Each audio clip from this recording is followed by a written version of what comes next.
Vigiar com sabedoria e esperança. A liturgia do 32º domingo do tempo comum convida-nos à vigilância.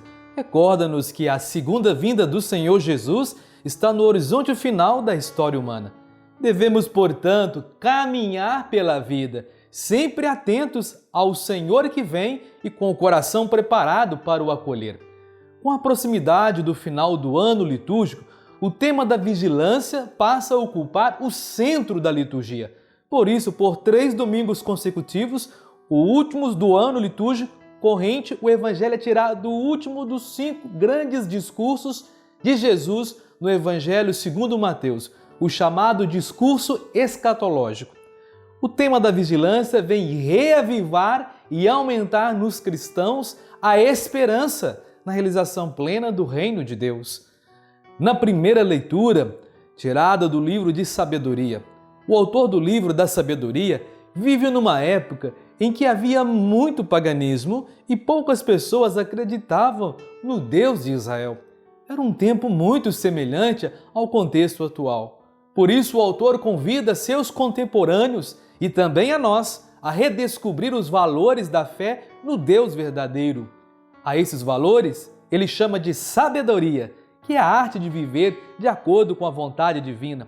Nós devemos nos interessar por este tipo de sabedoria e considerá-la como uma das coisas mais importantes na vida, muito mais valiosa que os bens terrenos. A sabedoria é um dom que Deus nos dá, um dom do Espírito Santo, para sabermos como fazer a vontade divina e assim sermos felizes de verdade. Na segunda leitura, tirada da carta de São Paulo à comunidade tessalonicense, vemos que os tessalonicenses estão preocupados com a proximidade da volta de Jesus. Querem saber o que lhes acontecerá naquele dia e também estão preocupados com seus entes queridos já falecidos. O que será feito deles na vinda de Cristo? Paulo nos assegura que a ressurreição de Cristo é a garantia de nossa ressurreição e que estaremos para sempre com o Senhor. De fato, Cristo virá para concluir a história e inaugurar a nova e definitiva realidade. Enquanto isso não acontece, nossa tarefa como cristãos, aqui neste mundo, é configurar a nossa vida à maneira como Cristo viveu. Somente assim estaremos preparados para ir ao encontro com Ele. Então não devemos nos preocupar com quando e como será a vinda de Cristo, mas em viver bem os seus ensinamentos, praticando o bem na vida cotidiana, a misericórdia, o perdão e tudo mais que Jesus fez e ensinou. O Evangelho dessa liturgia deixa transparecer que a primeira geração cristã viveu convencida de que Jesus, o Senhor ressuscitado, voltaria rapidamente, cheio de vida. Não foi assim. Pouco a pouco, os seguidores de Jesus tiveram de se preparar para uma longa espera. Não é difícil imaginar as perguntas que surgiram entre eles. Como manter vivo o espírito inicial?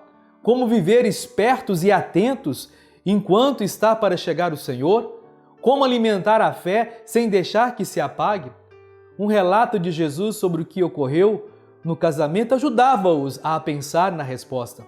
Essa parábola do Evangelho foi contada a partir dos costumes israelitas a respeito do casamento. As jovens amigas das noivas permaneciam aguardando a vinda do noivo, preparando-se para acompanhar o cortejo nupcial até o lugar onde aconteceria as festividades do casamento. As 10 jovens são um sinal da humanidade inteira, como amiga e esposa do Cristo, esperando as bodas finais da história. O óleo para as lâmpadas são os valores do Evangelho que garantem a participação no mundo vindouro. 5 jovens são prudentes e não deixam o óleo se acabar, ou seja, representa as pessoas que sabem quais são as prioridades, que sabem se preocupar com aquilo que é essencial. As outras 5 são imprudentes, ou seja, são pessoas engajadas na comunidade cristã que em alguns momentos se mostram entusiasmadas e em outros deixam o entusiasmo esfriar, tornam-se acomodadas, preguiçosas, imediatistas. O Evangelho nos exorta a estar preparados, a viver em fidelidade, a acolher o Senhor no dia a dia. O óleo bem usado é aquele que ilumina à medida que a pessoa se consome feito uma vela, fazendo-se luz, não para si mesmo, como que gosta de ser aplaudido, mas sim para iluminar os outros, a ser luz no mundo. A parábola insiste na exigência de vigilância. Jesus narra essa parábola para que pensemos em nossa vida. A espera pelo noivo é arriscada porque alguns podem gastar o seu óleo, perder os valores do Evangelho, esquecer que a lei de Cristo é o amor. Durante essa longa espera de mais de 2000 anos, quantos não desperdiçaram o seu óleo, perderam o seu fervor, deixaram que a luz da fé se tornasse apenas uma chama fumegando? Somos chamados a cuidar do óleo e manter a lâmpada da fé, esperança e caridade sempre acesa, até que Cristo venha.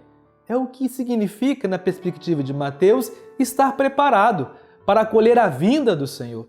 Significa escutar as palavras de Jesus, acolhê-las no coração, viver de forma coerente com os valores do Evangelho. Estar preparado significa, fundamentalmente, viver na fidelidade aos projetos do Pai, amar os irmãos até ao dom da vida em todos os instantes da nossa existência. Portanto, estar vigilante é estar comprometidos com a luta pela justiça, pela fraternidade e pela paz. Isso significa empenharmos para que as trevas do egoísmo e da violência sejam arrancadas do nosso coração. Como eu já dizia no domingo anterior, para ter uma vida de santidade e autêntica é preciso romper com as trevas e estar na presença de Jesus sempre. Em pequenos gestos cotidianos, devemos dar o nosso testemunho para viver num mundo melhor de paz, amor e fraternidade. Não deixemos faltar o óleo da fé, da esperança e da caridade jamais. Convido a todos a compartilhar essa homilia com seus amigos e amigas nas redes sociais. Vamos juntos evangelizar. Inscreva-se no nosso canal do YouTube, dê seu like, comente, compartilhe. Sejamos homens e mulheres da fé, homens e mulheres do bem, comprometidos com o Evangelho de nosso Senhor Jesus Cristo. E que Deus nos abençoe hoje sempre, Ele que é Pai, Filho e Espírito Santo. Amém.